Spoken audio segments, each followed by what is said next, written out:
Swayam Prabha. Digital India. Educated India.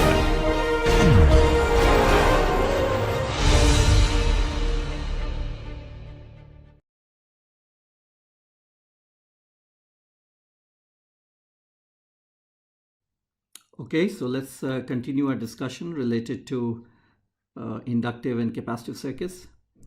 And if you recall last lecture, we saw that even simple circuits have very useful properties. For example, the simple RC circuit here could remove lots of noise from a signal. And in this case, a parallel combination of R and C could help us to generate a constant DC value from a sinusoidal input, of course, along with the rectifying characteristics of the diode. And we also saw that RC circuits are part of inverters, MOS-based inverters here. The charging, RC charging here is necessary to switch on this particular inverter. Similarly, there's a discharge characteristics of a capacitance here through the transistor over here. So these RC circuits are an integral part of digital circuits, and they're responsible for delays in gates. And so this was, we had seen that these are simple things about capacitors. Capacitor, the relationship between charge and voltage defined by the capacitance here, the current flowing through the capacitors here, I equal to C dV by dt. Then from here we had seen that if, for example, we are under steady state condition when voltages are not varying with time, then the capacitor acts like an open circuit here because dV by dt is 0, so I equal to 0 is like an open circuit. Then capacitors in parallel, they add up. Capacitors in series, they add up in an inverse manner here, right? So these are the things that we had seen about a capacitance here. And similarly, we had seen about an inductor defined by the relationship V equal to L di by dt. Energy stored in an inductor is half Li square. Inductors in series add up. Inductors in parallel, they add up in an inverse manner here. And the other thing was from here, from this relationship, again in steady state, then di by dt equal to 0, so V equal to 0. So 0 voltage, an element with a 0 voltage is like a short circuit here. So inductors under steady state condition act like short circuit compared to capacitors which act like open circuit here. The other thing was from the relationship of I equal to C dV by dt, we can see that because of finite currents in the circuit, there cannot be an instantaneous change in the voltage across a capacitor. So voltage across a capacitor is continuous at there. There cannot be abrupt changes there. Similarly, from this relationship, we can see because of the finite voltages in the circuit, again, di by dt cannot be infinite then, which means instantaneously or over a very short period of time, current through an inductor cannot change significantly. Okay, so current through an inductor cannot change instantaneously. So both this one, current coming from this relationship, and voltage across the capacitor coming from this relationship here. All right, so with this background, let's quickly look at an example and apply some of the concepts that we have learned. So in this case, for example, some circuit is given and we are asked to calculate the current Ix immediately after the switch is opened. So the idea is that the switch is closed for a long time, and in many of these problems is sort of implicit that before the switch is opened, the switch is closed, and it has been closed for a very, very long time for steady state condition to prevail. So we are asked to calculate Ix immediately after the switch is opened, okay? So circuit for t greater than 0, after the switch is open, that's the circuit that we get here. 2K resistor here, 2K resistor here, and the capacitor will have immediately after the switch is open, the capacitor will have some voltage here, which we've denoted as plus minus VC0 plus, meaning just immediately after the switch is opened. Now we know that the voltage across the capacitor cannot change instantaneously. So that's why we are to figure out what is VC0 plus, we are trying to find out what is VC0 minus immediately before the switch is opened. So the circuit for t less than 0, before the switch is open, so the switch is closed, and we have a circuit like this. And remember, we are saying that the switch is closed for a long time. So the circuit has been in steady state, and in steady state the current through the capacitor is 0, so that's why we made it open circuit here. But there is a voltage across the capacitor here, which is what we are trying to calculate. What is the capacitor voltage here?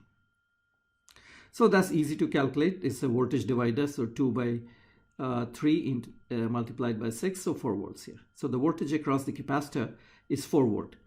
So the idea is that the switch has been closed for a long time, the capacitor has reached steady state, and the voltage across is 4 volt. And then immediately at t equal to 0, we open the switch. So when immediately we open the switch, we have learned that the voltage across the capacitor cannot change instantaneously. So Vc0 plus must be equal to Vc0 minus here. So we can write that out. And so the current, then we can see that the current that will flow is Vc0 plus divided by 4K. This is the net resistor here, so 1 milliampere here. Right, so immediately after the switch is open, the current through this particular resistor is 1 milliampere here. Note that before the switch was opened, so we come back to this circuit, and the current is 6 divided by 3K, so 2 milliamperes here. So before the switch is closed, the current in 2K resistor is 2 milliamperes.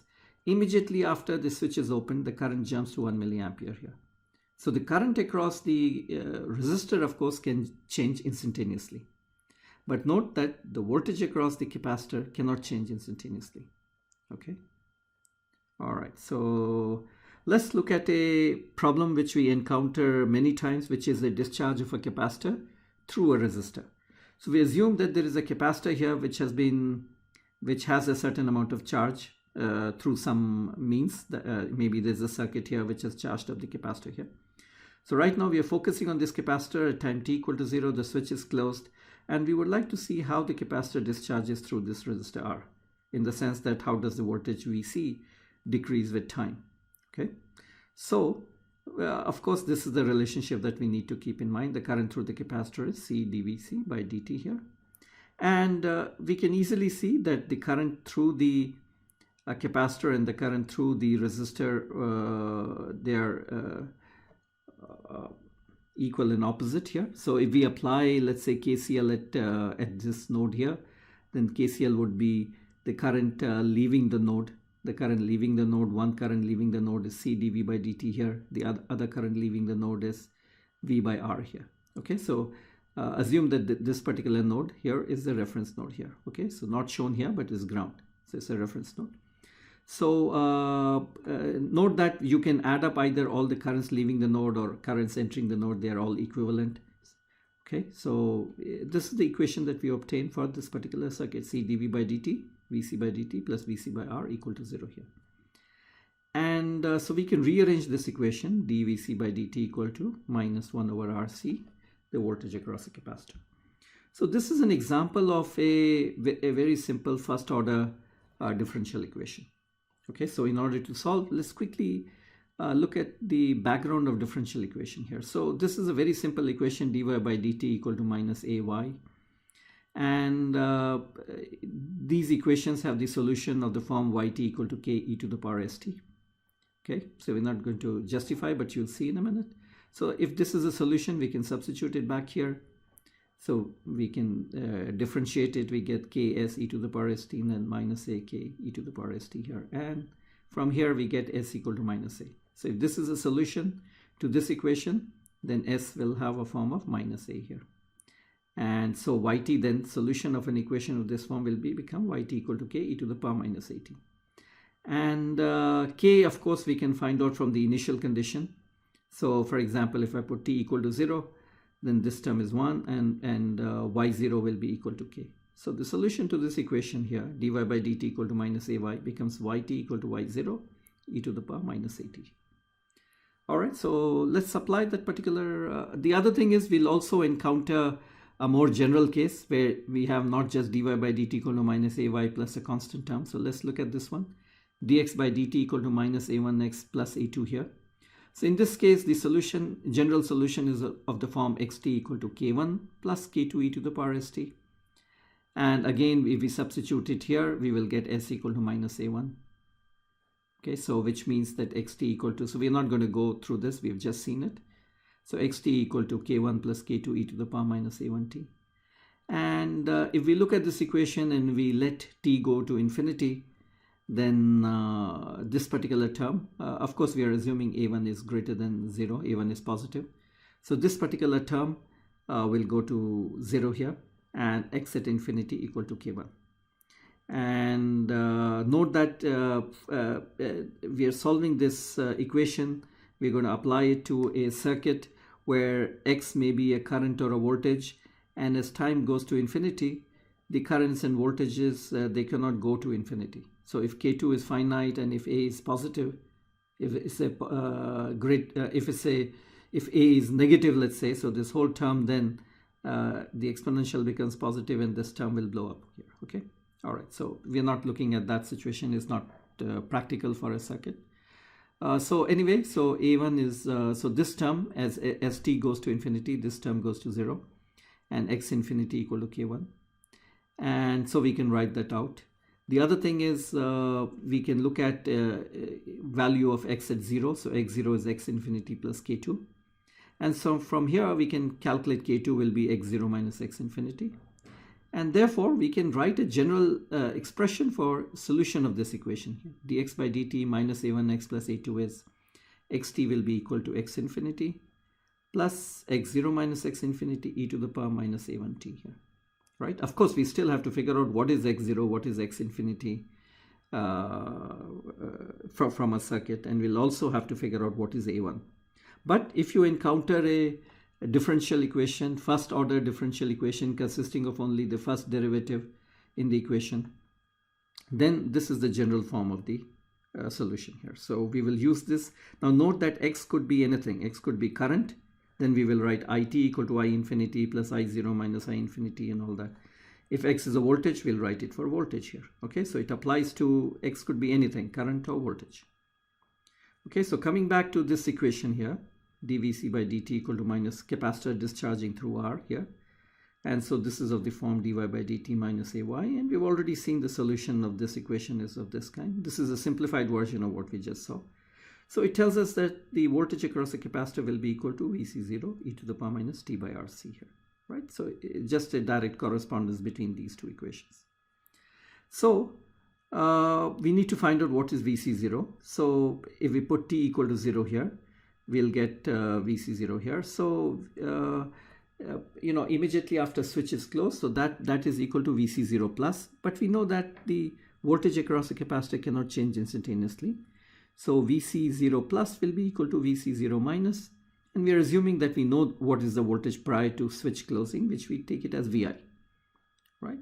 And so therefore my expression then becomes voltage across the capacitor, of course we are saying cannot change instantaneously, so Vc0 minus must be equal to Vc0 plus here. Okay, Vc0 plus here. So and this is what Vi, so we can substitute it here and get the expression here, Vct equal to Vi e to the power minus t by Rc here.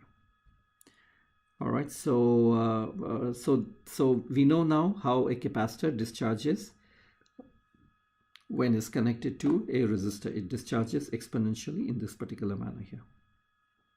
Okay, so we have this expression, we can plot it out. And so it starts off, of course, at t equal to 0, the value is Vi, and before that we are saying the value is Vi here. And then this is the exponential discharge here. And most of you are familiar with this particular process here. So this term is important. This Rc is what we call as the time constant here. So it is Vi e to the power minus t by tau. And tau is what we call as the time constant of the circuit. So in this case, it's simply R into C here. And so after 1 tau, after 1 time constant, the voltage is fallen to 0.368 of its original value here. Then after 3 time constant is fallen by 95%. And like that, you know, 4 tau and 5 tau, you know, it continuously decreases with time. And if you really want the capacitor to fully discharge or very close to full discharge, maybe you have to go to at least more than 3 tau. So you may have to go to 4 tau or 5 tau. At 3 tau, it is 95% discharged. So there's still 5% charge remaining on the capacitor here, right? Okay, so that's the capacitor discharging. So let's look at a capacitor charging. So in this case, what we have is an RC circuit, and we assume that there is no charge on the capacitor. So the voltage across it is 0. And at time t equal to 0, we are going to close the switch.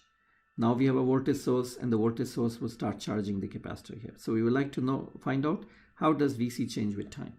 Okay. So again, we know this relationship IC equal to C dV by dt here. And application of KCL at this particular node here. If we apply KCL at this particular node, then note that current leaving the node. So current leaving going down is C dV by dt here. And current going left here would be V minus Vs by R here. So sum of currents leaving the node will be equal to 0 here. Right. We could have also written, of course, current entering the node from the bottom, current entering the node from the left would have been the same thing, obviously. So we can rearrange this equation and write it as, we can collect the terms involving VC together, dVC by dt, the differential form RC here. So there's only one differential anyway, so we can write this up, dVC by dt plus VCT equal to Vs here. And note that this equation is of the same form as what we discussed in the last couple of slides ago. And therefore, when we were looking at this equation, we said that the general form of the solution is going to be x infinity plus x0 minus x infinity e to the power minus a1t. So let's compare the two equations. If we compare the two equations, so let's take RC. If you look at it, we can take RC. We can divide all of them by RC here. So this RC will come here, and you will see that A1 is nothing but 1 over RC. Okay, and which is the time constant of the circuit.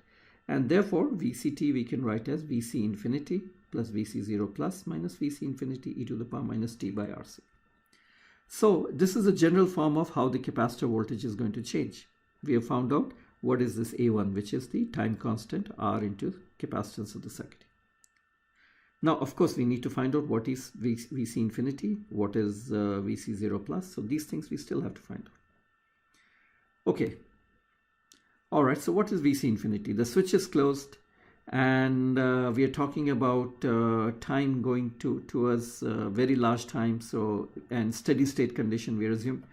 When you leave it for a long time, the capacitor will get fully charged, and steady state condition will prevail. And in that situation, the capacitor will act like an open circuit. There would be no current flowing. Once the capacitor is fully charged, no current would be flowing here, and the capacitor would act like an open circuit here.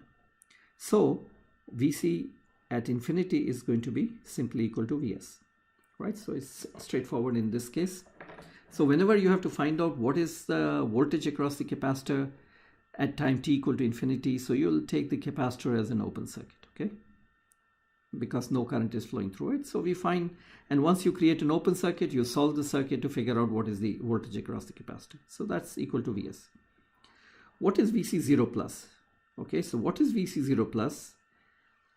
This is the circuit that we have, right? And we are asking what is this voltage across the capacitor just after the switch is closed, okay? And to do that, what we note is that the voltage across the capacitor does not change instantaneously. So VC0 plus must be equal to VC0 minus. Right, so what is the circuit, if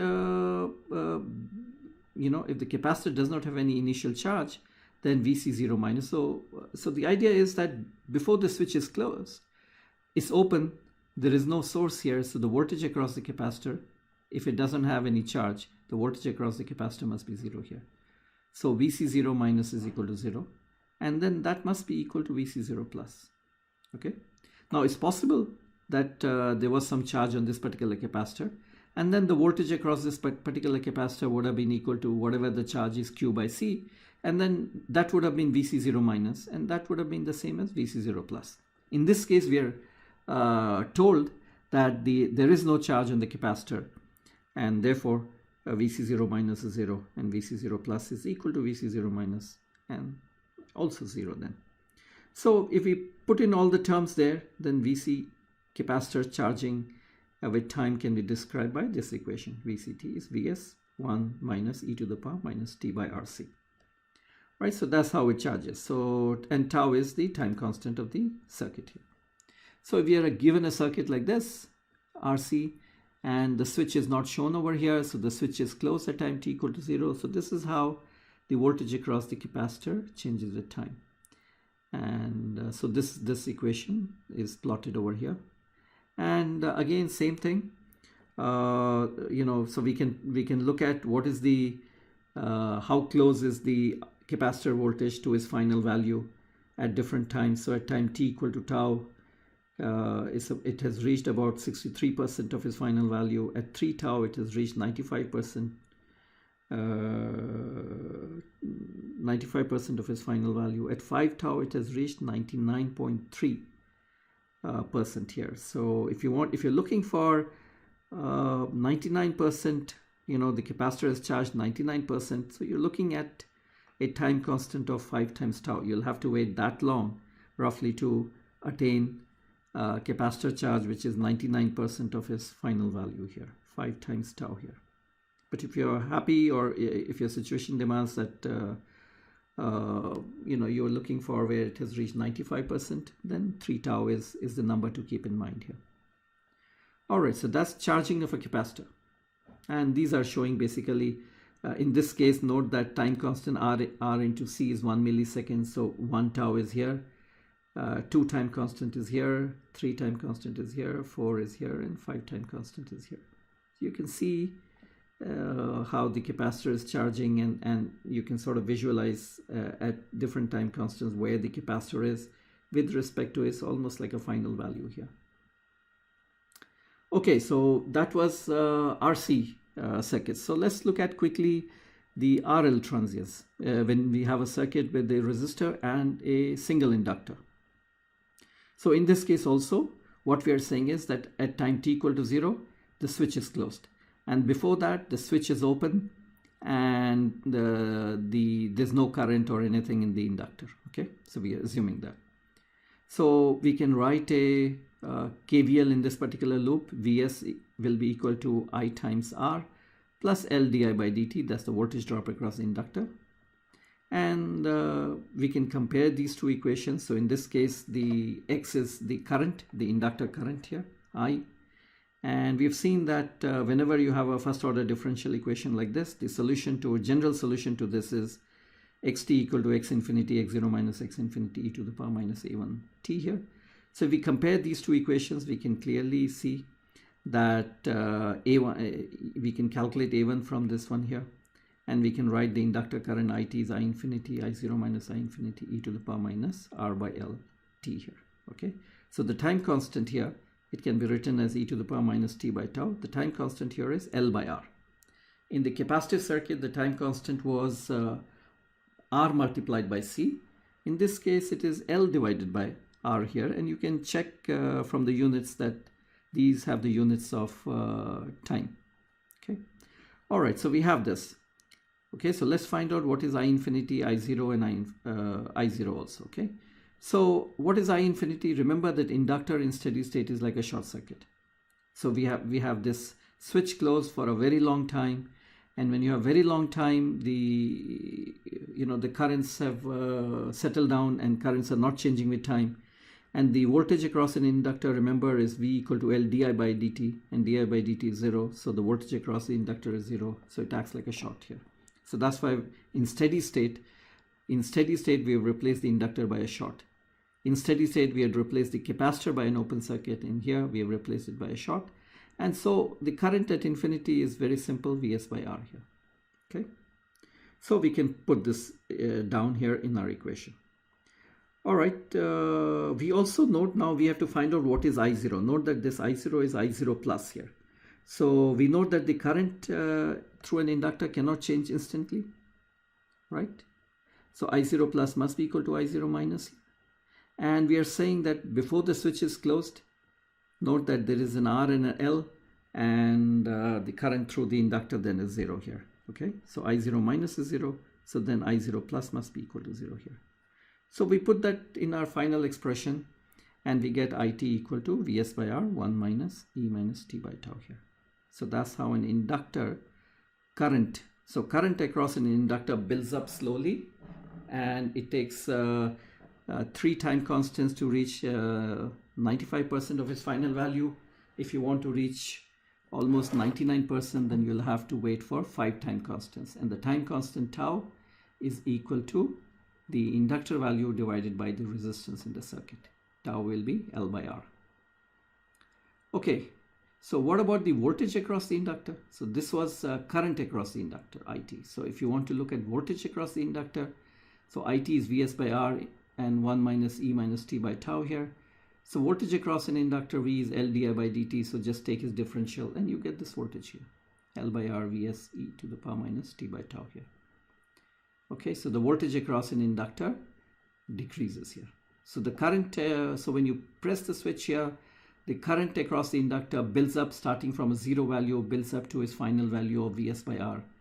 And the voltage across the inductor steadily decreases, and then eventually in steady state, the current is not changing with time, and therefore this becomes a short and the voltage falls to 0 here.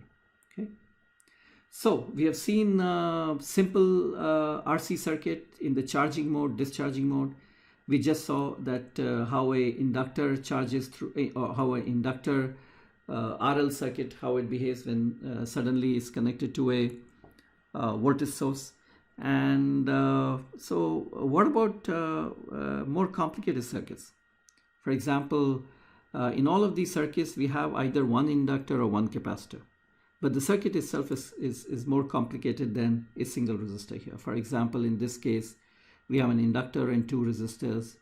In this case, we have an inductor, we have 3 resistors, current source, and like that, we have more complicated circuits. But an important point to note is we are considering only circuits which contain either only one inductor, and we'll see effectively one inductor when we try to solve them, and similarly, effectively one capacitor when we solve them.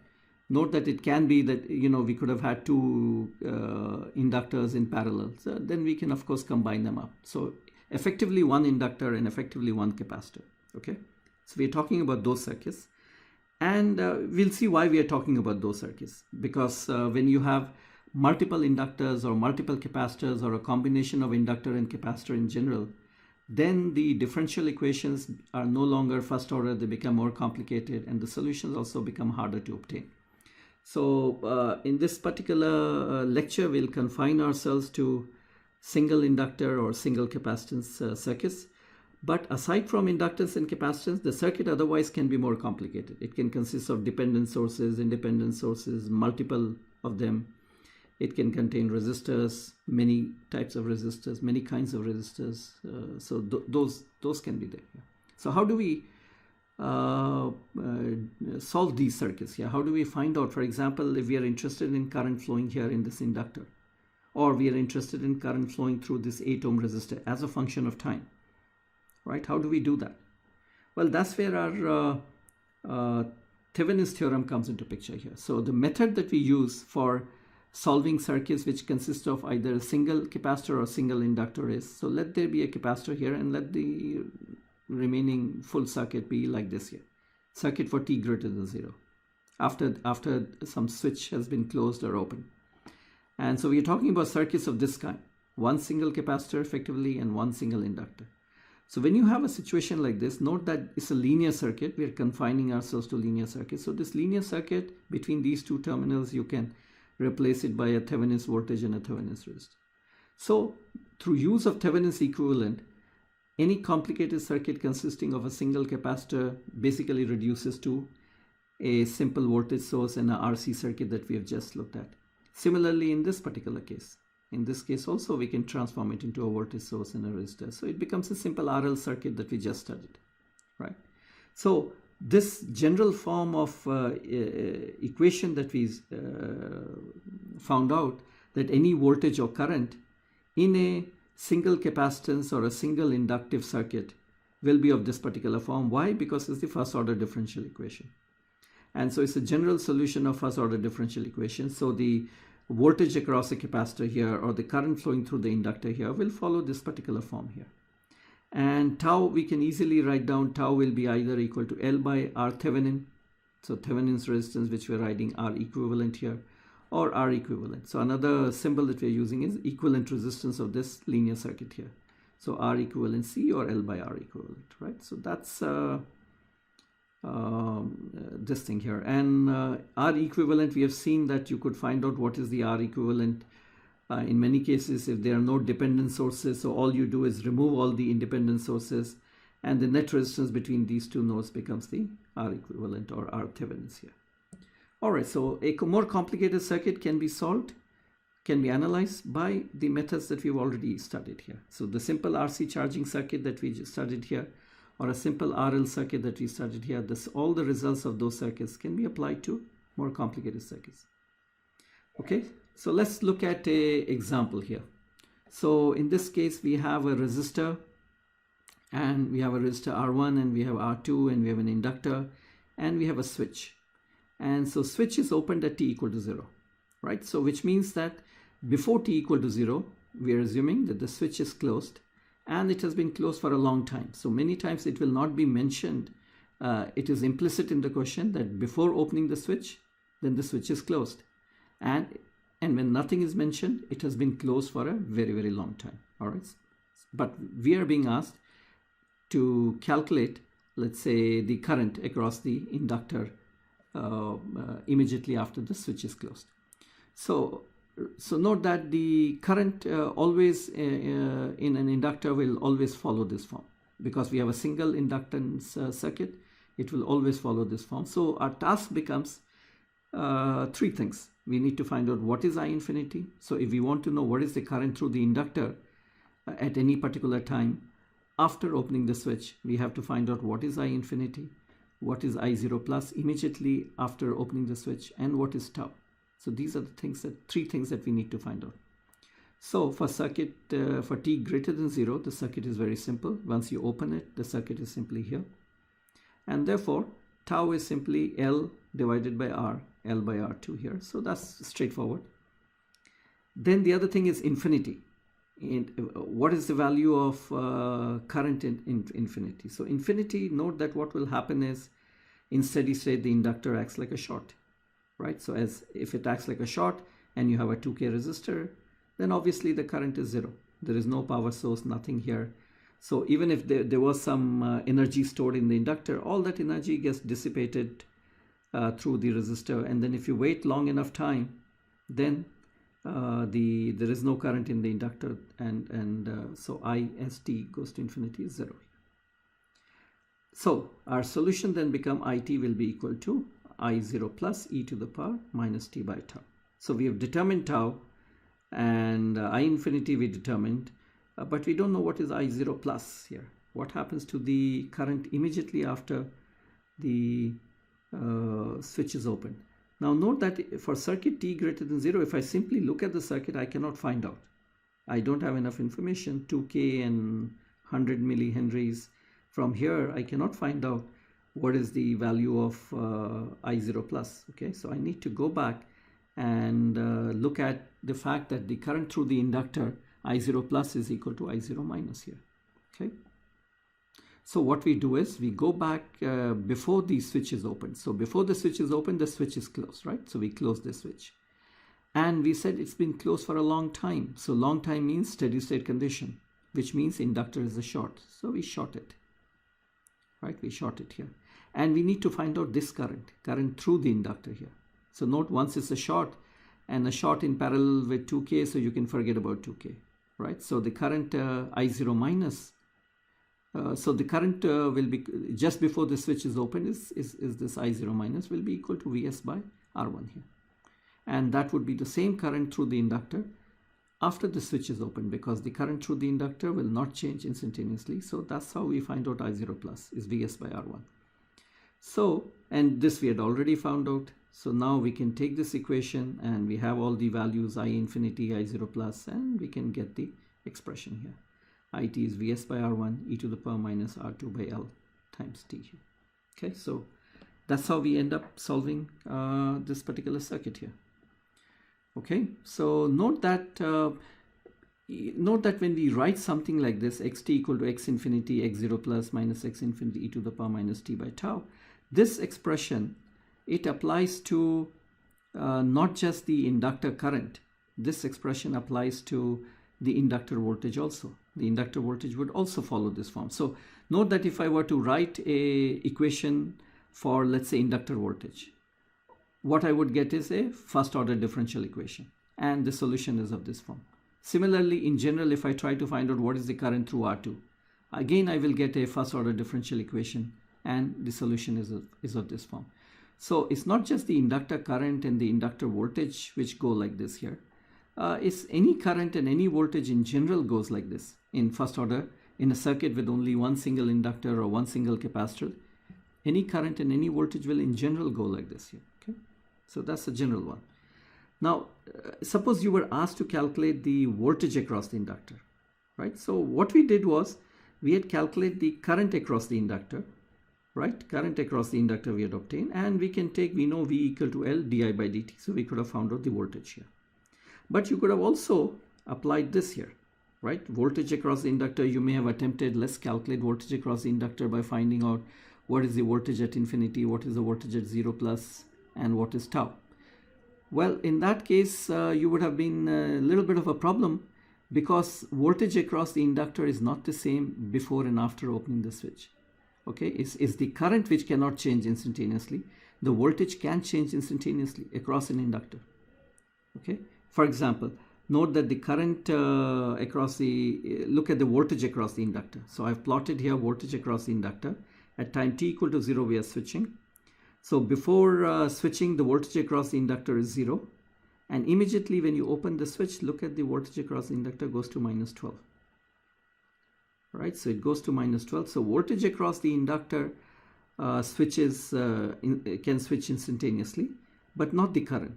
So we cannot write, if we were to write this expression in terms of voltage, we could not have written VL0 plus must be equal to VL0 minus. That would have been wrong. That we can only say about the current through the inductor. That's it. We cannot say about anything else in the circuit. Anything else could change instantaneously. We know that the current across the resistor could change instantaneously. Here we are seeing that the voltage across the inductor changes instantaneously from a value of 0 to a value of minus 12. It changes instantaneously, but not the current. So because the current cannot change instantaneously, that makes it easier for us to determine I0 plus here.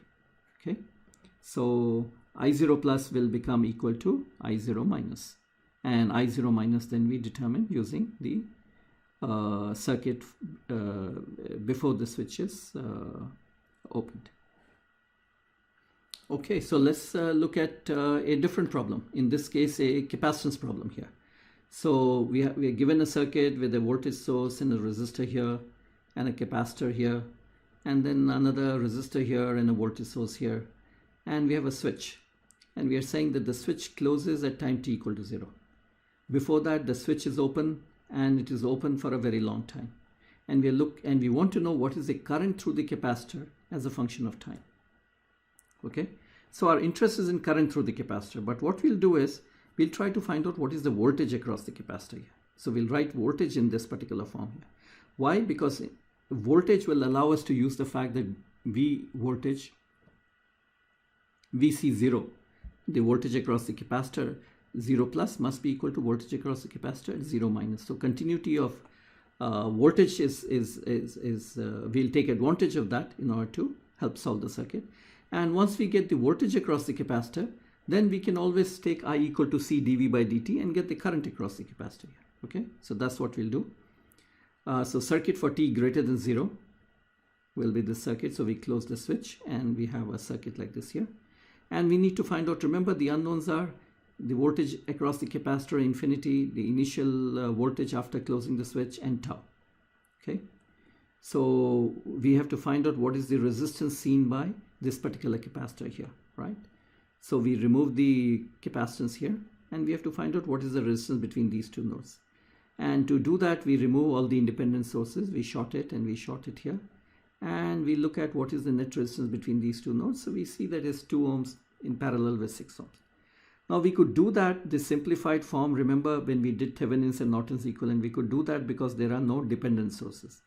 If there had been some dependent sources, then the determination of Thevenin's, this is R equivalent, is nothing but Thevenin's resistance. So what you could have done is remove the capacitor here and found out what is the open circuit voltage here and you could have found out what is the short circuit current here.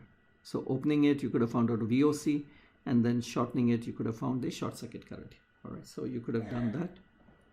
So anyway, tau will be equal to C times net resistance here, which is equivalent to here, RC times here. So that we have determined.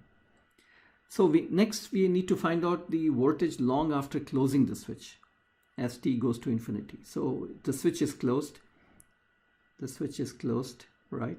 And we are saying t equal to infinity, which means that everything is settled down and nothing is changing with respect to time. That's what steady state means, right? So the capacitor is like an open circuit. So we open it out. And then we need to find out what is the voltage across the capacitor. So it's a simple circuit. And you can verify that this is equal to 25 by 4 here. Right, so that's simple. To find out V0 plus, we note that capacitor voltage does not change instantly. So it will remain the same before the switch was closed. So we go back to the circuit before switch was closed here. T equal to T less than 0 here. So note that if the switch is open, this part of the circuit doesn't matter here. And we are left with this part here, okay, which is here. And so if we find out what is the voltage across the capacitor, remember that the circuit is in this condition for a very long time. So this is open. So this is open here. And the voltage across the capacitor then is V0 minus is 10. And because the voltage is continuous, so V0 plus is also equal to 10. So thereby, now we can plug it into our original equation and we get the voltage across the capacitor, which is given by this expression. And we wanted current, so you can take a derivative, C dV by dt, and you can get the current flowing through the capacitor here. Right, so this is the procedure that in general we follow for finding out what is the voltage across the capacitor or what is the current flowing through an inductor. And once we do that, then other things in the circuit can also be determined. Okay, so for example, how do we find voltages and currents elsewhere in the circuit? So suppose using the method that we just talked about, you determine the voltage across the capacitor or you determine the current across the inductor. What about other voltages and currents? Okay, right, so a general circuit consisting of one capacitor, one inductor, and you found out VC or you found out IL. What do you do next? Well, what you can do is you take this VC out, you found this value here, and you replace it by a voltage source equal to VCT. And in this case, you found the inductor out, you replace it by a current source, which is ILT here, ILT, so put ILT here, okay?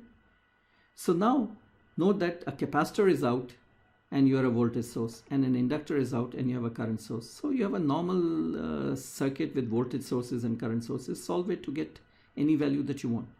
Similarly, you have a normal circuit consisting of voltage sources and current sources with one additional current source. Now, why are the two equivalent? Well, note that as far as the rest of the circuit is concerned, all that matters is what is the voltage across these two pair of terminals here. And that's what we have done. We have put a VCT here. The same voltage that we calculated properly by taking into account everything we calculated, and now we replace it here. Right? And the same current for the rest of the circuit doesn't really matter whether it's an inductor or anything here. All that it matters is what is this current going from here between these two nodes. And if we put in the same value of current, for the rest of the circuit, it doesn't matter. And so you can use this to calculate all the currents and voltages elsewhere in the circuit. Okay, so as an example, let's look at this one here. So this is a slightly complicated circuit. So we want to find out the current in 8 kilo ohm resistor here, this one, as a function of time after the switch here is opened, right? So initially the switch is closed and closed for a long time, and then suddenly the switch is open. And now we want to know what is the current here. So note our interest directly is not in the current in the inductor. Our interest is in the current in the 8 kilo ohm resistor here. But what is our procedure? Well, our procedure is we first find out what is the current in the inductor, because we have a now established process of finding out what is the current in the inductor. After I find what is the current in the inductor, I will take this inductor out and put a current source of that particular value here. And then the circuit will become a normal linear circuit with current sources and all that. And then we will figure out what is the value here. Okay. So let's do that. So let's find out ILT here. So to do that, note we have a procedure, so I'm not going to go over it. So what you do is switch is opened here, and so you write down IL t equal to IL infinity plus IL 0 minus IL infinity e to the power minus t by tau. Tau will be equal to L1 by R equivalent. So all those things you have to follow. And let's say you get this expression here. Okay. So now what we do is, as I've been saying, so the switch is open, right? So we keep R2 here, R1 here, R3 here, and we take the inductor out and we replace it by current source. What is the value of this current source? This is here, 0.34 e to the power minus t. It's a time-dependent current source, but it's a current source here, right? And now we need to find out what is the current flowing in the 8K resistor here, right? So now you can see that this one is a simple current division problem here. This current is going to partly flow here and partly flow. These R2 and R1 are in series. So these are like 20 ohm resistor here, and this is 5K. So the current is going to divide between these two. So ILT 5 by 5 plus 20, 0.069. So that's how we find out what is the current flowing here, right? So once you find out a inductor current, well, all other currents and voltages you can find out, okay? Anything else in the circuit would be available to you. Just take the inductor out and replace it by this here. All right, can we solve a two capacitor problem using our present approach? So I've said that in general, no. But let's say you're given a circuit like this with C1 and C2, two capacitors here. So even though it has two capacitors, but note that we are talking about circuit before, let's say, opening the switch and circuit after closing the switch. And if in each case, you end up with circuits consisting of only one capacitor, then you could do it. For example, in this case, you're opening the switch at t equal to 0. So, circuit for t greater than 0. So you've opened the switch, and for t greater than 0, you will have, note that you will have either this circuit or this circuit here, right? So the two circuits separate out. So you have only single capacitance circuit. And let's say you're interested in VC2. So once you open the switch, you have a circuit like this here. So it's a single capacitance circuit, and you could solve it using, the method that we have just talked about. So from here, you can find out what is tau. You can also find out what is VC2 at infinity, because note that ultimately what will happen is the capacitor voltage will, looking at the circuit, capacitor will get completely discharged. There's nothing else here. So VC2 infinity will go to 0. Now you have to find out what is VC2 0 plus. Now 0 plus is equal to what is VC2 0 minus here, just before opening the switch. So we go back to circuit just before opening the switch here. So this is our circuit here. Just before opening the switch, well, this is the circuit that we have. Oh, sorry, before opening the switch, which means the switch is closed. So this is the circuit that we have. But note that we don't have to solve this circuit as a function of time. We are only looking at VCT to 0 minus. And we are saying that the switch is closed for a long time.